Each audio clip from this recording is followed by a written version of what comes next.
नमस्कार, your money में आप सभी का स्वागत है। मैं हूं सुमित और योर मनी जहां पर हम बातचीत करते हैं आपके पर्सनल फाइनेंस से जुड़े सवालों को लेकर, कई सारे पर्सनल फाइनेंस से जुड़े हुए टॉपिक्स को लेकर, और हम चर्चा करते हैं अलग अलग एस्पेक्ट को लेकर जिससे आपके निवेश को और बेहतर बना सकें, जिससे आपके निवेश और सुचारू रूप से कामकाज करता हुआ दिखाई पड़े, आपके पोर्टफोलियो का ज़्यादा बेहतर से रिटर्न आए और आने वाले समय में आपको अपनी फ्यूचर प्लानिंग करने में मदद मिले। इन सब पर हम बातचीत करते हैं, लेकिन अलग अलग जानकार हमारे साथ मौजूद होते हैं जिनसे हम चर्चा करते हैं। आपका भी सवाल होगा, आप भी हमारे साथ जुड़ सकते हैं, तो आपके लिए अलग अलग माध्यम भी खुले हुए हैं। यानी कि आप सोशल मीडिया के ज़रिए, व्हाट्सएप के ज़रिए, ईमेल के ज़रिए आप हमें अपना सवाल भेज सकते हैं और सीधे सीधे अपना पोर्टफोलियो डिज़ाइन कर सकते हैं। आस्क आवाज़ योर मनी हमारा हैशटैग है जिसका इस्तेमाल करके भी आप इस कार्यक्रम का हिस्सा बन सकते हैं। यानी कि फेसबुक और एक्स यानी फॉर्मर ट्विटर पे भी आप सवाल डाल सकते हैं इसके ज़रिए। आप ईमेल कर सकते हैं yourmoney@nw18.com इस ईमेल आईडी के ज़रिए, और 7045220000 ये हमारा व्हाट्सएप नंबर है जिस पर भी आप सवाल भेज सकते हैं और सीधे सीधे इस कार्यक्रम का हिस्सा बन सकते हैं। तो ये अलग अलग माध्यम हैं जिसके ज़रिए आप इस कार्यक्रम का हिस्सा बनेंगे, और हर रोज़ हमारे जानकार आपके लिए मौजूद रहते हैं आपके पोर्टफोलियो को बेहतर करने के लिए। और आज हमारे साथ बातचीत करने के लिए रूपी विद ऋषभ इन्वेस्टमेंट सर्विसेज के फाउंडर ऋषभ देसाई मौजूद हैं। ऋषभ सर नमस्कार, स्वागत है कार्यक्रम में। अलग अलग टॉपिक तो हम चुनते ही रहते हैं, लेकिन आज जो हमने टॉपिक चुना है वो इससे चुना है कि कई लोगों के सवाल आते हैं। उन सवालों को हमने जब आइडेंटिफाई किया तो एक चीज़ कॉमन पूछी सबने कि रिटायरमेंट के समय पर या आम तौर पर अगर उनके पास एक बड़ी पूंजी रखी है, ऐसे एक बड़ा कॉर्पस है या फिर छोटा छोटा कॉर्पस है वो इकट्ठा कर सकते हैं, तो आगे आने वाले समय में उनको फिक्स इनकम कैसे मिले।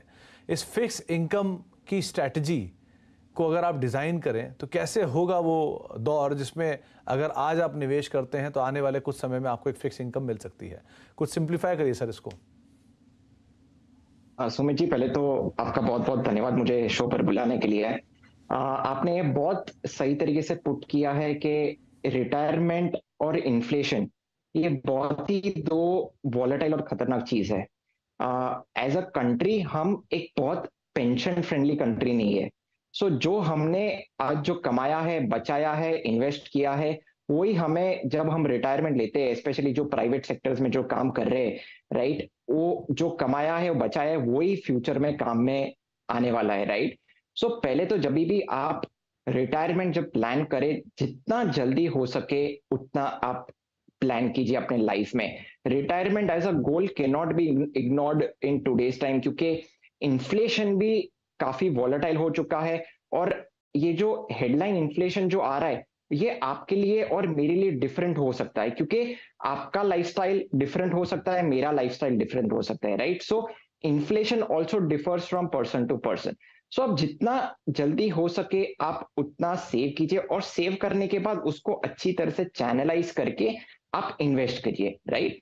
अभी जो पर्टिकुलरली आपने जो फिक्स्ड इनकम स्ट्रैटेजी की बात की, देखिए करंटली आप जब 60 के हो जाते हो, कि आप जब 50s और 60s में रहते हो, तो एक डेट और फिक्स्ड इनकम पोर्टफोलियो अपने किटी में रखना बहुत जरूरी हो जाता है, क्योंकि हमने देखा है कि आप हाइब्रिड प्रोडक्ट्स भी ले लीजिए कि इक्विटी तो वॉलेटाइल होता ही है, बट हाइब्रिड प्रोडक्ट्स भी एट द सेम टाइम काफी वॉलेटाइल हो जाता है क्योंकि उसमें इक्विटी कंपोनेंट होता है। सो एक फिक्स्ड इनकम पोर्टफोलियो क्रिएट करना बहुत ही इंपॉर्टेंट हो जाता है। इसमें कई सारे तरीके हो जाते हैं। आप senior citizen saving scheme, post office scheme में भी आप जा सकते हो, एफडीज में भी जा सकते हो, डेट म्यूचुअल फंड्स में भी जा सकते हो, आरबीआई बॉन्ड्स में भी जा सकते हो। आज जो मैं थोड़ा फोकस करने जा रहा हूं वो डेट म्यूचुअल फंड्स के बारे में फोकस करने जा रहा हूं, क्योंकि इसमें 2 या 3 कारण है। मुझे ऐसे लग रहा है कि आने वाले 2 या 3 साल में डेट म्यूचुअल फंड्स बहुत ही सुपीरियर रिटर्न्स देंगे compare to traditional fixed deposits. Number 1, ये जो डेट म्यूचुअल फंड्स होते हैं, पहली बात तो ये मार्केट लिंक प्रोडक्ट्स होते हैं, राइट। सो जैसे भी आप जब भी आप कोई भी प्रोडक्ट मार्केट लिंक आप वेंचर करते हो, वो जो ट्रेडिशनल फिक्स्ड डिपॉजिट रहते हैं उससे तो आपको ज्यादा ही कमाने को मिल जाएगा। दूसरी चीज, ये जो डेट म्यूचुअल फंड्स वो होते हैं एक्टिवली मैनेज होते हैं, तो जब फंड मैनेजर एक्टिव कॉल्स लेता है तो बेटर रिस्क एडजस्टेड रिटर्न देने के काफी हाई चांसेस हो जाते हैं। तीसरी चीज, मैंने जैसे आपको बताया कि जो मार्केट लिंक ये होते हैं, तो बॉन्ड के जो प्राइसेस है और बॉन्ड यील्ड्स है वो दोनों इनवर्सली रिलेटेड होते हैं। अभी जैसे जैसे इन्फ्लेशन काफी ईज में आ चुका है, अभी ऐसे एक्सपेक्टेशन है कि प्रोबेबली दिस ईयर एंड और may be early next year से interest rate cut cycle start हो जाएगा इकोनॉमी में। सो जैसे जैसे इंटरेस्ट रेट कट हो जाएगा, जो एग्जिस्टिंग बॉन्ड प्राइसेस है वो मार्केट में बढ़ते जाएंगे। तो जैसे जैसे बॉन्ड के प्राइसेस डिमांड भी बढ़ती जाएगा, तो ऑटोमेटिकली रिटर्न्स भी डेट म्यूचुअल फंड्स के बढ़ते जाएंगे। दूसरी चीज, हम एज एन कंट्री हम ब्लूमबर्ग के जो इमर्जिंग बॉन्ड इंडेक्स है उसमें आ चुके हैं, जेपी मॉर्गन के जो बॉन्ड इमर्जिंग बॉन्ड इंडेक्स है उसमें भी आ चुके हैं। तो over the next 2 to 3 years 20 to 40 billion of inflow bond market में आने के काफी हाई चांसेस है। सो ये सब कॉम्बिनेशन मेरे को लग रहा है कि काफी डेट म्यूचुअल फंड्स को फायदा करेगा in the next 2 to 3 years। Rishabh sir, एक सिचुएशन देता हूं आपको। एक नया निवेशक है जिसके सामने एक डेट म्यूचुअल फंड का ऑप्शन खड़ा हुआ है, जिसके सामने एक रीट खड़ा हुआ है जो कि उसको एक डिविडेंड देता है एक सब्सटेंशियल लेवल पर, या कोई डायरेक्ट डिबेंचर या बॉन्ड में वो पैसा डाल सकता है, या वो किसी एक अच्छे डिविडेंड यील्डिंग स्टॉक में पैसा डाल सकता है। सो उसको क्यों ये तरीके से ऑप्ट करना चाहिए कि वो म्यूचुअल फंड में ही जाए या इस तरह के निवेश में ही जाए, या इनमें से कोई ऑप्ट नहीं करना चाहिए? इसका कुछ आप डिफरेंशिएट कर सकते हो क्या? एब्सोल्युटली। देखिए, जब भी आप स्टॉक्स में निवेश करते हो, ये जो आप डिविडेंड की जो बात करते हो ये गारंटीड नहीं है। Dividend yields are not guaranteed at all. ये जैसे जैसे कंपनी प्रॉफिट करती है और ये कंपनी के ऊपर है, वो मार्केट में डिविडेंड इन्वेस्ट को देना चाहे ना देना चाहे, कब देना चाहे, कितना देना चाहे। उसके साथ साथ जो वॉलेटिलिटी जो आती है स्टॉक्स में, you can not ignore that. So मेरे हिसाब से आप जब भी कोई फिक्स्ड इनकम प्रोडक्ट लेते हो तो एक safer instrument is always better. So जो फिक्स्ड डिपॉजिट्स आ जाते हैं, डेट म्यूचुअल फंड्स आ जाते हैं, वो ऑलवेज बेटर है क्योंकि उसमें यील्ड्स फिक्स रहते हैं, यील्ड की रिलायबिलिटी काफी अच्छी रहती है। जैसे आपने रीट्स का भी जो पुट किया, वो भी एक फिक्स्ड इनकम टाइप ही प्रोडक्ट है, but it is little higher risky than traditional fixed deposits और डेट म्यूचुअल फंड्स। उसमें सिंगल इशू या फिर डिफॉल्ट के भी चांसेस, डिफॉल्ट के चांसेस तो आप डेट म्यूचुअल फंड्स में भी आ जाते, बट आप एक अच्छा सा ट्रिपल ए प्रोडक्ट या फिर sovereign grade product debt mutual fund पकड़ते हो, that is any day safer compare to जो स्टॉक्स रहते हैं, डिविडेंड यील्ड स्टॉक्स रहते हैं और रीट्स रहते हैं। और हमने हिस्टोरिकली देखा है जो रीट्स जो रहते हैं एनीवेयर बिटवीन जो उनके जो यील्ड्स है अराउंड 2 to 5% या फिर 6% के आसपास वो छूट के दे देते हैं। बट जो डेट म्यूचुअल फंड्स है अभी करंटली जो ट्रिपल ए बॉन्ड यील्ड्स है वो 7 to 8% के जोन में चल रहे। तो आप कोई medium to long duration product आप चूज करते हो डेट म्यूचुअल फंड्स में, तो अगर अभी करंटली यील्ड इज से 7.5 to 8%, तो 2 to 3 years में जैसे जैसे मैंने जो रीजंस आपको पहले बताए, वो 2 to 3 years में 8% plus CAGR returns comfortably generate करके दे सकते हैं। सो मेरे हिसाब से अगर कोई फिक्स्ड इनकम कंजर्वेटिव कोई इन्वेस्टर है, तो ये रीट्स और जो डिविडेंड यील्डिंग स्टॉक्स है उसमें ना पड़ के डेट म्यूचुअल फंड्स या फिर फिक्स्ड डिपॉजिट या फिर पोस्ट ऑफिस स्कीम्स है उसमें निवेश करे तो ज्यादा बेहतर रहेगा। तो लाइकवाइज अगर मान लीजिए ऋषभ सर कोई निवेशक है जो अपनी मिडिल एज में है, यानी कि अगर वो 30-35 को पार कर रहा है और 45 के पहले है, या 35 से 45 या 55 के आसपास है, तो उसके लिए रिटायरमेंट प्लानिंग के लिए कितना सही रहेगा कि वो ये डेट म्यूचुअल फंड ले, और अब उसका निवेश का जो क्वांटम होगा वो SIP होगा या बल्क में होगा, वो यहाँ पर कैसे प्लान करे? देखिए, कोई भी अराउंड 35-40 मिड एज में रहता है ना, equity SIP is the only way where you can get inflation beating returns. आपको कोई ऐसा एसेट क्लास नहीं मिलेगा अपार्ट फ्रॉम इक्विटी जो comfortably equity inflation beating returns दे सके, राइट? सो मेरे हिसाब से मेजॉरिटी एलोकेशन SIP रूट से ही होना चाहिए, क्योंकि आप जब 35 साल के होते हो, अभी अज्यूम आज देखियो, आज लाइफ एक्सपेक्टेंसी भी बढ़ गई है, हेल्थ केयर भी बहुत बढ़िया है, लोग 80, 85, 90 तो कंफर्टेबली जी रहे हैं, राइट? सो एक बहुत ही लंबा समय आपको तय करना है अपने जीवन का। तो मेरे हिसाब से इक्विटी SIP रूट से ही आप निवेश करें। आप अब 35-40 हो, आप रिस्क ले सकते हो, आपके पास इतना लंबा समय है, तो SIP रूट ही इक्विटी में करिए। मगर मान लीजिए किसके पास इतना रिस्क टेकिंग एबिलिटी नहीं है, तो हाइब्रिड प्रोडक्ट्स में भी जा सकता है। हाइब्रिड प्रोडक्ट्स पर्टिकुलरली जो डायनेमिक एसेट एलोकेशन फंड्स जो होते हैं, it is a combination of equity and debt, और वो डायनेमिकली मैनेज होता है बाय द फंड मैनेजर। तो उसमें भी काफी अच्छा चांसेस है double digit return over the longer period of time generate करने को। तो जिन्हें बहुत ही वॉलेटिलिटी नहीं चाहिए अपने पोर्टफोलियो में, ज्यादा रिस्क नहीं ले सकता है, तो डायनेमिक एसेट एलोकेशन फंड्स में भी इन्वेस्ट कर सकते हैं, एसआईपी कर सकते हैं। मगर इन today's time fixed income portfolio को इग्नोर नहीं करना चाहिए, क्योंकि एक फिक्स्ड इनकम पोर्टफोलियो एक वॉलेटिलिटी के अगेंस्ट एक अच्छा सा कुशनिंग देता है। आपके रिस्क के अनुसार, देखिए इंग्लिश में कहावत है ना कि don't put all your eggs in one basket, right? तो डाइवर्सिफिकेशन करे, एसेट एलोकेशन करे, और फिक्स्ड इनकम पोर्टफोलियो जब भी आपको इमरजेंसी होती है तो आप तुरंत उसमें से आप निकाल सकते हो। सो मेरे हिसाब से आप पहले तय करिए कि आपका स्टिक टू योर गोल, आपका गोल क्या है, आपका रिस्क एपेटाइट क्या है, आपका टाइम होराइजन क्या है, और उसके बेसिस पे आप एसेट एलोकेशन आप क्रिएट कर सकते हो। तो पहले तो आपको आपका गोल तय करना है, उसके बाद आपको आपका निवेश तय करना है, और उसके बाद आपको आपकी जर्नी तय करनी है। तो उस हिसाब से ही आप अपनी रणनीति बनाइएगा। अब बात करते हैं हम अपने दर्शकों से, और हमारे साथ पहले दर्शक मौजूद हैं, बीके राय साहब हैं गुड़गांव से बातचीत करने के लिए। राय साहब नमस्कार। नमस्कार सर। नमस्कार राय साहब, क्या सवाल है आपका? आवाज आ रही है? जी बहुत बखूबी आवाज आ रही है आपकी, आप पूछ सकते हैं अपना सवाल। हाँ सर, ये जैसे मैंने पहले ही भेजा, मेरा 1.5 CR का इन्वेस्टमेंट है इन वेरियस म्यूचुअल फंड्स में। ओके। जिसका डिटेल्स मैंने आपको भेजा हुआ है।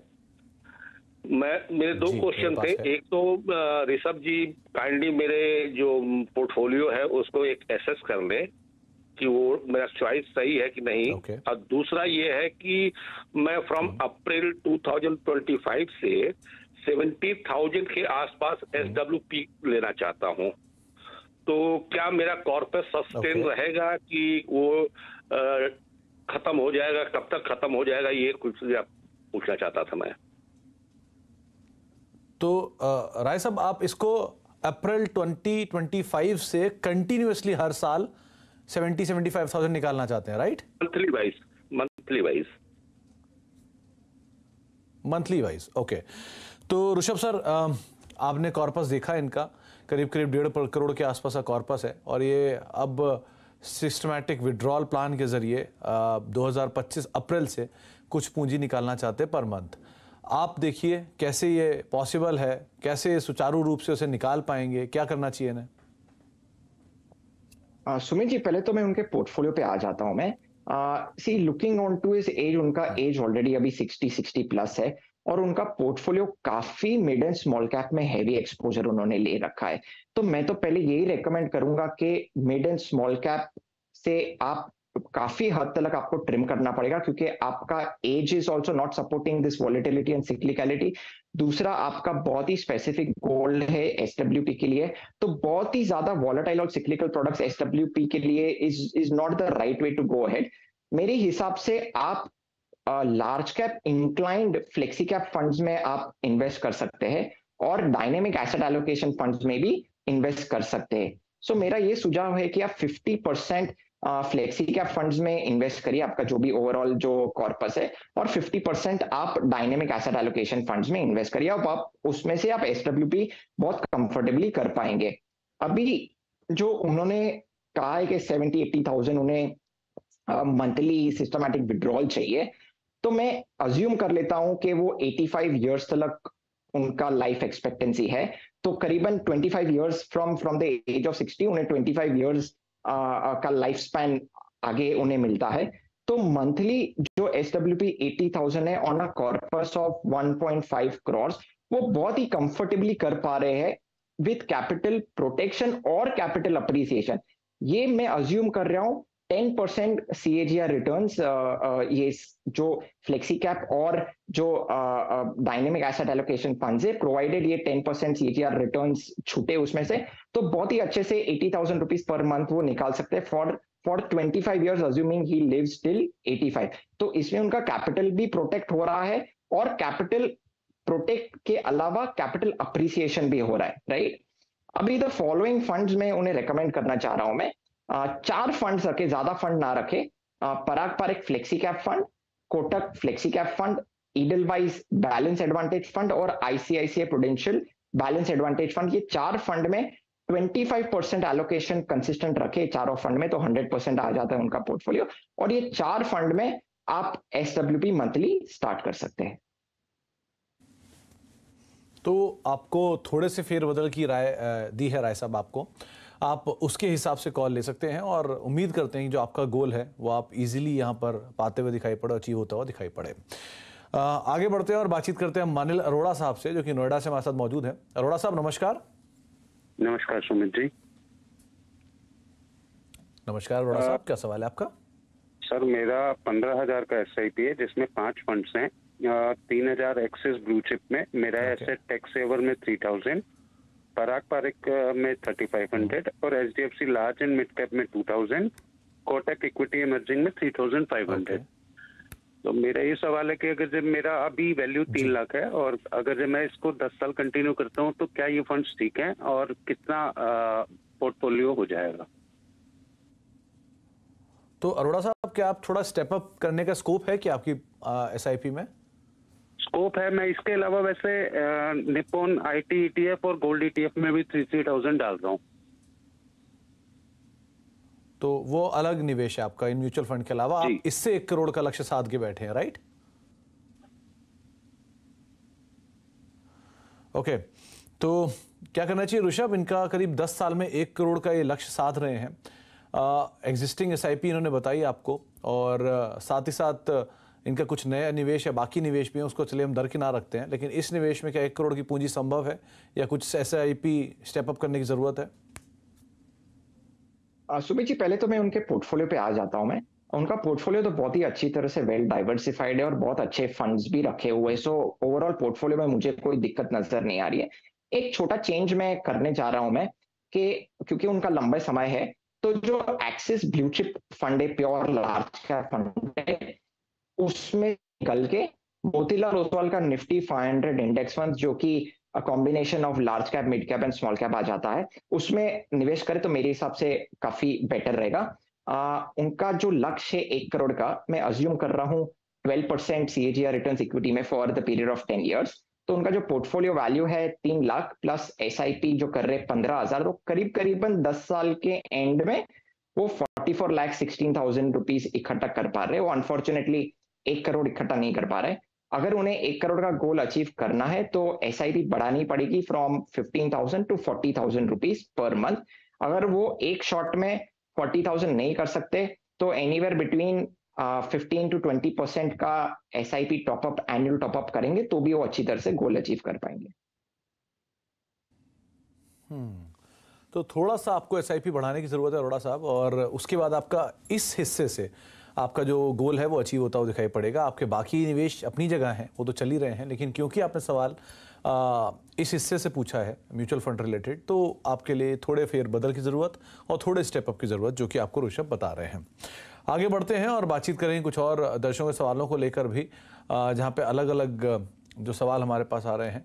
ओमकार सिंह का एक सवाल आया है जयपुर से हमारे साथ बातचीत करने के लिए, राजस्थान से। सिंह साहब नमस्कार, सवाल पूछिए। नमस्कार। नमस्कार सिंह साहब।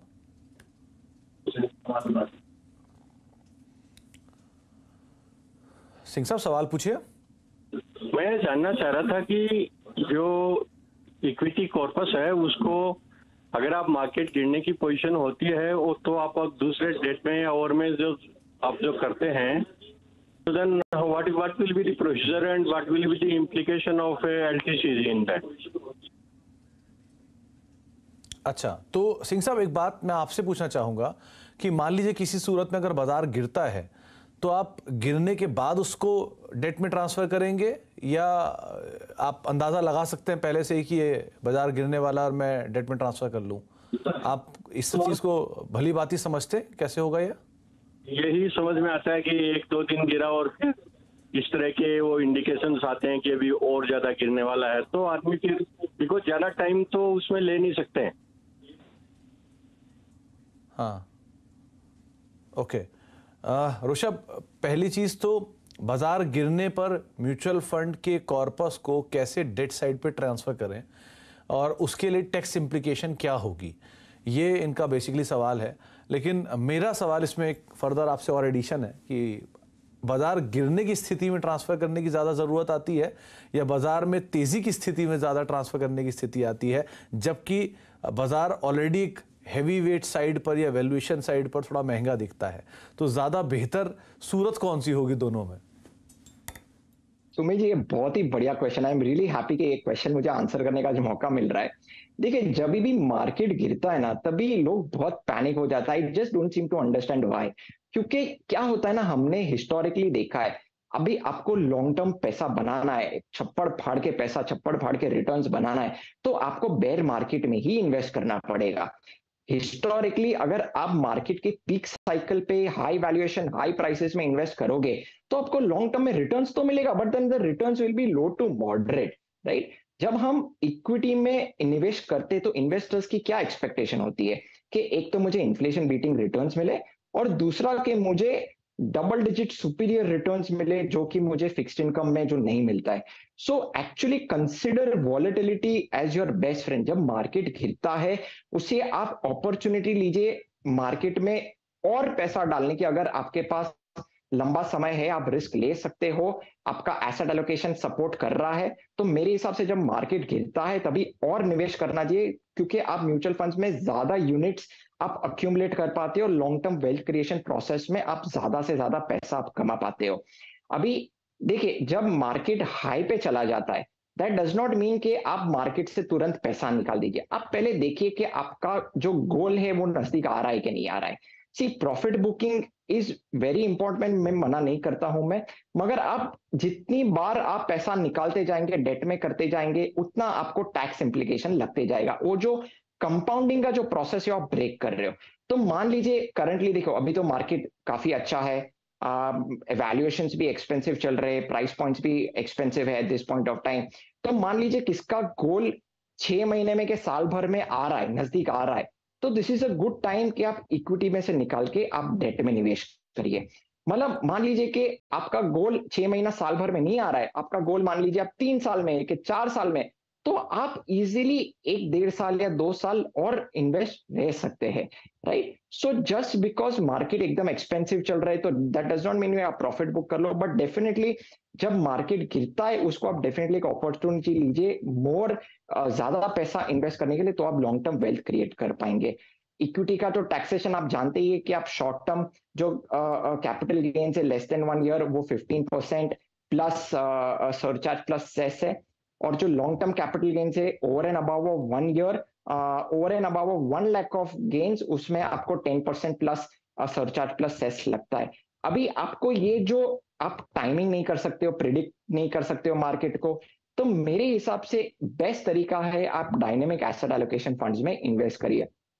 क्योंकि ये जो डायनेमिक एसेट एलोकेशन फंड्स है वो इक्विटी और डेट में इन्वेस्ट करते हैं, हाइब्रिड प्रोडक्ट्स है। और जब भी फंड मैनेजर को लगता है कि मार्केट जब गिर रहा है तो वो डेट में से निकल के ज्यादा इक्विटी में एक्सपोजर लेंगे, और जब मार्केट एक्सपेंसिव चल रहा है, राइट, तो वो इक्विटी से निकल के ज्यादा डेट में एक्सपोजर लेंगे। उसमें आपको इक्विटी टैक्सेशन लगता है, मगर जो बाई सेल जो हो रहा है वो फंड मैनेजर लेवल पे हो रहा है, म्यूचुअल फंड में हो रहा है, तो बाई सेल का आपको टैक्सेशन लगेगा नहीं।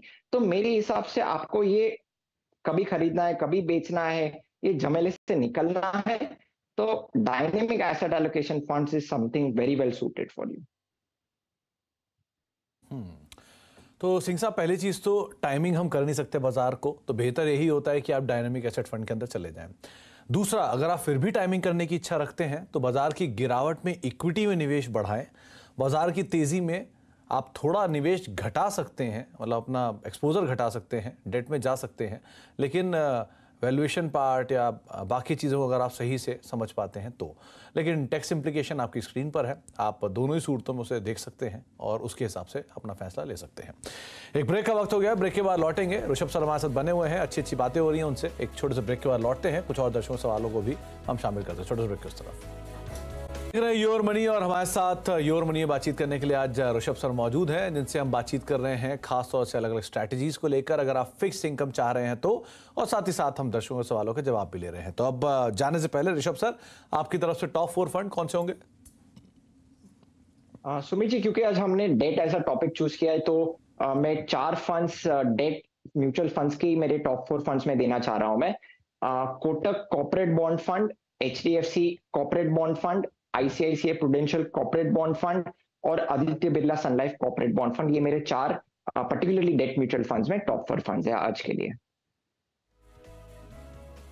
ऋषभ सर, एक सवाल अक्सर लोग मुझसे पूछते हैं अलग अलग प्लेटफॉर्म पे कि क्या 4 अलग अलग AMCs के फंड लेना सेफ रहेगा? कोई ऐसी दिक्कत तो नहीं है इन AMCs के साथ, या SBI के साथ जाना ज़्यादा बेहतर है, HDFC बैंक के साथ ज़्यादा बेहतर है? ऐसी भी दिक्कतें आपको भी मिलती हैं क्या आमतौर पे? सुमित जी, बहुत अच्छा क्वेश्चन पूछा है। ऐसे काफी हमें सुनने को और समझने को भी मिलता है कि जो इन्वेस्टर का जो साइकोलॉजी है, यूजुअली जो रिटेल सेगमेंट है, जो टायर 2 टायर 3 सिटीज में जो रहते हैं, they are more comfortable towards SBI, HDFC, राइट। बट ऐसा यूजुअली नहीं देखना चाहिए, क्योंकि क्या रहता है ना, ये AMCs बहुत ही बड़े AMCs है, जिन्हें मैंने जो नाम लिए, Kotak, HDFC, ICICI, Aditya Birla, these are top AMCs of our country. ये टॉप 5 टॉप 10 में आ जाते, और इनके assets under management are huge, in lakhs of crore में जाते। सो जब भी आप कोई प्रोडक्ट चूज करें ना, उनका पोर्टफोलियो क्या है वो देखना ज्यादा जरूरी है। सो ये जो 4 फंड्स मैंने जो सजेस्ट किए, these are all AAA combination of AAA rated instruments और सॉवरेन ग्रेड। तो सेफ्टी बहुत ही अच्छी है, इनका AUM भी हजारों करोड़ में जा रहा है। सो मेरे हिसाब से I don't see any issue कि अगर कोई ये 4 फंड में भी कोई निवेश करता है, मेरे हिसाब से कोई दिक्कत नहीं आनी चाहिए। मगर अगर कोई बहुत ही कंजर्वेटिव है, मान लीजिए कि इन्हें ये सब समझ में नहीं आ रहा है, तो सिंपल आप RBI के बॉन्ड्स आप ले सकते हो, या फिर आप SBI में एक FD भी कर सकते हो। आपके this is more of a psychological safety point of view. जो कंजर्वेटिव ये समझ नहीं पा रहे, तो आप from a psychology safety point of view आप FD करिए, या फिर रिजर्व बैंक ऑफ इंडिया के आप बॉन्ड्स भी ले सकते हैं। तो सेफ्टी पॉइंट ऑफ व्यू आपको सब में मिलेगा, और आप उसी हिसाब से ही अपनी निवेश की रणनीति बना सकते हैं। बहुत बहुत शुक्रिया ऋषभ सर, तमाम तरह के टॉपिक्स पे हमसे बातचीत करने के लिए और वाइड वैरायटी ऑफ टॉपिक्स पे हमसे डिस्कशन करने के लिए। बहुत बहुत शुक्रिया सर, हमारे साथ बातचीत करने के लिए और मौजूद रहने के लिए। एक ब्रेक का वक्त है, ब्रेक के बाद लौटते हैं और खबरों का सिलसिला आगे भी बना रहेगा।